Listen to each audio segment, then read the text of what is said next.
ہفتے کا دن ہے، سنیچر کا دن ہے، تو سنیچر میں کیا معاملات پیش آئے تو یہ بھی آج آپ کو سننے کو ملے گا، انشاءاللہ اسی پر گفتگو ہوگی۔ حضرت موسیٰ علیہ السلام نے بنی اسرائیل کو حکم دیا کہ تم لوگ ہفتے میں ایک دن مقرر کر لو کہ جس دن اللہ تعالیٰ کی عبادت کرو۔ تو بنی اسرائیلیوں نے ہفتے کا دن، سنیچر کا دن مقرر کیا اور کہا کہ ہم اسی دن کو مقرر کرتے ہیں، اور یہ ان کی عبادت کا دن تھا۔ کہا کہ اس دن اللہ تعالیٰ نے تمام اشیاء کو پیدا فرما کے معاذ اللہ فراغت حاصل کی۔ ان کا عقیدہ یہ ہے کہ معاذ اللہ پاک سنیچر کے دن چھٹی کرتا ہے۔ حضرت سیدنا انس بن مالک رضی اللہ تعالیٰ عنہ سے مروی ہے کہ ہم حضور صلی اللہ تعالیٰ علیہ وسلم سے دنوں کے متعلق پوچھا کرتے تھے، تو سنیچر کے دن کے متعلق پوچھا تو حضور فرماتے ہیں کہ سنیچر کا دن جو ہے یہ مکر و فریب کا دن ہے۔ عرض کیا یا رسول اللہ صلی اللہ تعالیٰ علیہ وسلم وہ کیسے؟ فرمایا کہ اہل قریش نے اسی دن دار الندوہ میں میٹنگ کر کے میرے قتل کا ارادہ کیا تھا، اور سنیچر کے دن 7 آدمیوں نے 7 آدمیوں سے مکر کیا۔ قوم نوح نے حضرت سیدنا نوح علیہ السلام سے مکر و فریب کیا، قوم صالح نے حضرت صالح علیہ السلام کے ساتھ مکر و فریب کیا اور عذاب الہی میں گرفتار ہوئے، اور حضرت یوسف علیہ السلام کے ساتھ آپ کے بھائیوں نے مکر کیا، اور حضرت موسیٰ علیہ السلام کے ساتھ آپ کی قوم نے مکر و فریب کیا، اور حضرت عیسیٰ علیہ السلام کے ساتھ بنی اسرائیل نے مکر و فریب کیا، اور رؤسائے قریش نے حضور صلی اللہ تعالیٰ علیہ وسلم کے ساتھ مکر و فریب کیا اور عذاب کے مستحق ہوئے، اور بنی اسرائیل نے اللہ کی نہیں کے ساتھ مکر و فریب کیا تو عذاب کے مستحق ہوئے۔ آئیے وہ پہلے کی طرف کہ حضرت نوح علیہ السلام کے ساتھ حضرت نوح کی قوم نے مکر و فریب کیا۔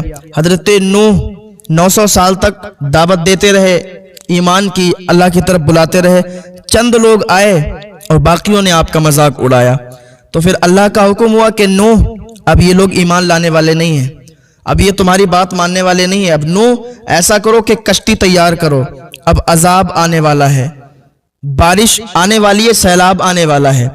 تو حضرت نوح علیہ السلام نے درخت لگائے، 20 سال تک وہ درخت تیار ہوتے رہے، 20 سال کے بعد وہ درخت تیار ہوئے اور وہ کشتی پھر حضرت نوح علیہ السلام بنانے لگے۔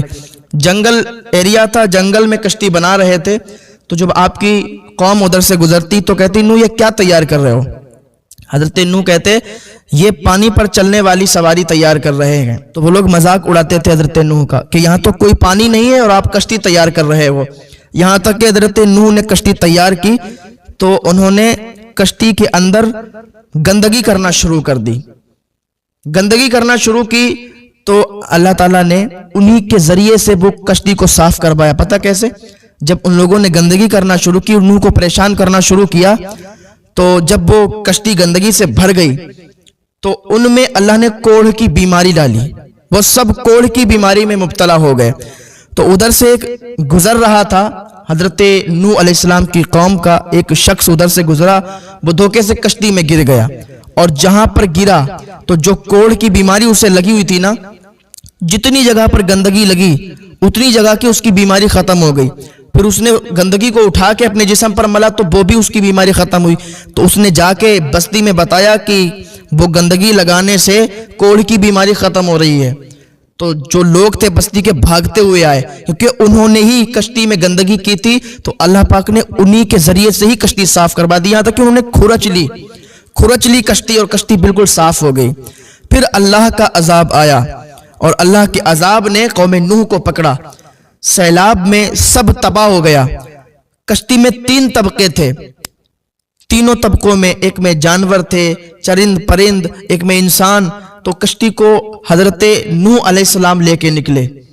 اللہ نے فرمایا کہ ان میں ہر ایک کا جوڑا رکھو، ہر ایک کو جو ایمان والے ہیں ان کو داخل کرو، جانوروں کو داخل کیا گیا۔ پھر حضرت نوح علیہ السلام اس کشتی کو لے کے نکلے، جودی پہاڑ پر وہ کشتی ٹھہری تھی۔ اس میں کتاب میں ذکر ہے کہ صرف 80 لوگ تھے آپ کے ساتھ، سمانین ایک شہر کا نام بھی انہوں نے رکھا، وہاں پر بسایا۔ تو یہ سب معاملات پیش آئے۔ اب آئیے دوسری طرف کہ قوم صالح نے حضرت صالح علیہ السلام کے ساتھ کس طرح سے مکر و فریب کیا۔ حضرت صالح علیہ السلام کی قوم نے حضرت صالح علیہ السلام سے کہا کہ اگر تم اللہ کے نبی ہو تو کوئی معجزہ دکھاؤ۔ تو اللہ نے پتھر کو پھاڑ کر اونٹنی کو ظاہر کیا، پتھر سے اونٹنی پیدا فرمائی، اور وہ اونٹنی نکلی۔ تو حضرت صالح علیہ السلام نے فرمایا کہ اس اونٹنی کو تکلیف نہ پہنچانا، لیکن ان کی قوم نے